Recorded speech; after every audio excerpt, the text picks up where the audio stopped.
வணக்கம்ங்க. அதாவது காவிரி நதிநீர் பிரச்சனை சம்பந்தமாக வரும் 3ஆம் தேதி தமிழக முதல்வர் விஜய் கர்நாடக மாநிலம் பெங்களூர் வருகை தருவதாக இருந்தது. இதற்காக கர்நாடக முதல்வர் டி.கே. சிவகுமாரும் கூட தமிழக முதல்வர் வருவார். அவரிடம் நாங்கள் மேகதாட்டு பகுதிக்கு சென்று அவரிடம் ஆலோசனை நடத்தும், அவரை கொண்டு போய் காமிப்போம், அணை கட்டுமடத்தை காமிப்போம் சொல்லியிருந்தாங்க. இந்த நிலையில இயற்கை எதிர்பாராத விதமாக தொடர்ந்து இந்த காவிரி நீர்பிடி பகுதியில் பெய்த கனமழை காரணமாக கபினி அணையிலிருந்து தமிழகத்தில் தற்போது தண்ணீர் திறந்துவிடப்பட்டுள்ளது. இன்று பிற்பகல் 2:30 மணி முதல் ஆரம்பத்தில் 5000 கனஅடி தண்ணீர் திறந்துவிடப்பட்டது. பின்னர் நாளை மாலை 6 மணிக்கு பிறகு 12,000 கனஅடி தண்ணீர் திறந்து விடப்பட்டுள்ளது.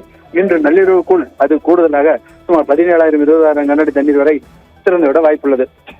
இதே நேரத்தில் கடந்த 4 தினங்களாக தமிழக முதல்வர் விஜய்க்கு எதிராக மண்டியா நகரில் மிகப்பெரிய போராட்டம் நடந்து வருகிறது. குறிப்பாக 4வது தினமாக இன்றைய தினம் அதாவது தமிழக முதல்வர் நடித்த விஜயின் பட போஸ்டர்களை தீ வைத்து எரித்தனர் மற்றும் சாலையின் குறுக்கே அமர்ந்து தேநீர் போட்டு அருந்தி, அதாவது தமிழக முதல்வர் விஜய் எக்காரணம் கொண்டும் கர்நாடகம் வரக்கூடாது, அவர் வந்தால் ஏதாவது உயிர் சேதமோ அல்லது பொருட்சேதமோ ஏற்பட்டால் அது கர்நாடக அரசு தான் பொறுப்பு, எனவே எக்காரணம் கொண்டும் வரக்கூடாது என்று போராட்டக்காரர்கள், அதாவது மண்டியா ரட்சண சமிதி என்ற அமைப்பினர் போராட்டத்தில் ஈடுபட்டனர். இன்று காலை முதல் தொடர்ந்து அவர்கள் அந்த மண்டியா நகரின் சஞ்சய் சர்க்கிளில் போராட்டத்தில் ஈடுபட்டு வருகின்றனர்.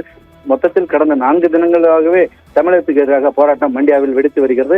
இந்த நிலையில் தான் இன்று பிற்பகலுக்கு பிறகு தண்ணீர் திறந்து விடப்பட்டுள்ளது. நாளைய தினம் போராட்டம் எந்தவாறு இருக்கும் என்பது பொறுத்து தான் பார்க்க வேண்டும்.